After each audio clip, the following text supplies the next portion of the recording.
So when you're first quitting weed, the first 6 months is like is a roller coaster. Sometimes you're feeling amazing, and everything's great. For days, and then all of a sudden, you get hit with this, this depression, and sometimes it just doesn't even make sense. Like you just feel depressed for whatever reason. And this is common, especially in the first month. It's more frequent, but even throughout the first couple of months, they can still come. This is just part of the recalibration process. And it can be real tough, when you're in those moments that, it's like, fuck, I'm depressed, my life sucks right now, and the only thing I had in my life that brought me any joy, smoking weed, now I don't even got that anymore. It's like, what's left? And you can play these mind games with yourself that it's like, man, fuck, the one little piece of joy that I got, I don't even have that anymore. When you're in those low moments, your mind can play these manipulative, conniving games with you. And so this is the thing. I'm going to share something that I learned. This is something I learned years ago when I was going to a counselor and seeking therapy years ago, and I was going through a tough time. And I remember he taught me about this thing called about the concept of borrowing from the future in order to help you get through the present. So what I mean by that, sometimes your present situation, you're just so down in the dumps in that moment that you just need any straw you can to grasp onto to pull your any little thread you can to grab onto to help pull yourself out of this gutter, out of this moment. And maybe there is a lot of things in your life that are tough. Maybe just your girlfriend cheated on you. You lost your job. You got bills up to here. More bills than money, and all kinds of problems. And then all of a sudden, you've given up smoking weed. You're trying to turn yourself around, and you're in this funk. And so what you got to do is you got to borrow from the future. So what I mean by that, you want to, close your eyes if you gotta. Imagine the life, whether it's a year from now or a couple years from now. Imagine the life that you want.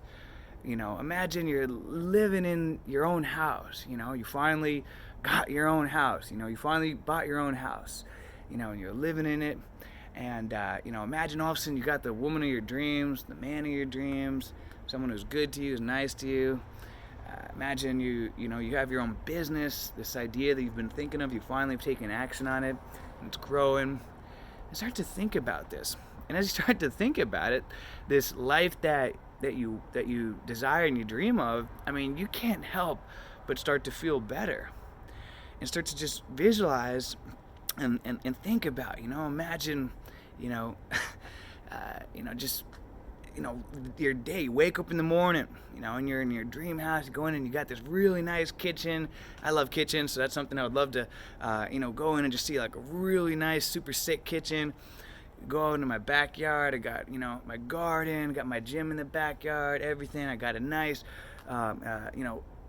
office and everything. Everything just looks super slick and new and nice. And you can't help but feel better when thinking about it. And that's all you need, is that little bit of juice to help get you through the moment. That's called borrowing from the future to help get you through the present. And what I highly recommend to do is to get out your journal, your pen and paper, and write this down. And it'll make you feel good. Start to, write down. I am creating. I'm in the process of creating the life that I've always dreamed of. I am going to attract into my reality a beautiful, loving, caring woman.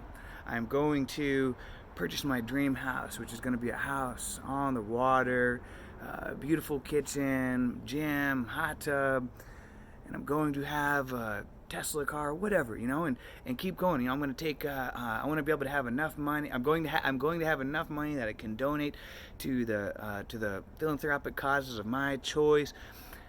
And I'm looking forward to having children and the other things they dream of, and write them all down. Get excited. And as you're doing this, you're going to feel good. You can't help but think about these things and start to feel better. And now this is easy to do this exercise, but it's also just as easy not to do it.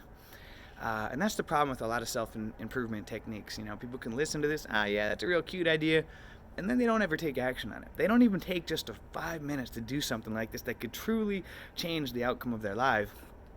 And then just become one of those people, all that self-improvement stuff doesn't work, blah, blah, blah.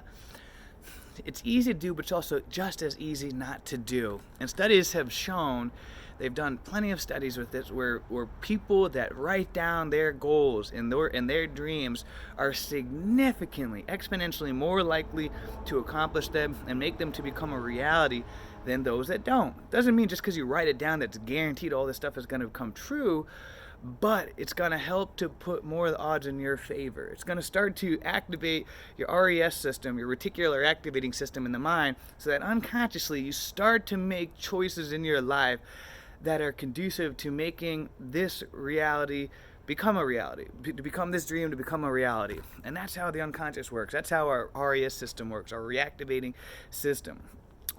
A lot of our life is just on autopilot, and that's why exercises like this are so powerful. So if you're in a funk, you're in one of those moments where you just feel depressed for whatever reason, probably still going through the withdrawal phases and recalibrating, still trying to learn how to become happy again and rewire your brain, take advantage of this moment to teach yourself a lesson in just how quickly you can turn your mood around. I think that's one of the most powerful things about this, is that it can show you that you can take your mood from down in the dumps to feeling good super fast. And once you have that knowledge, then you have more control over your life.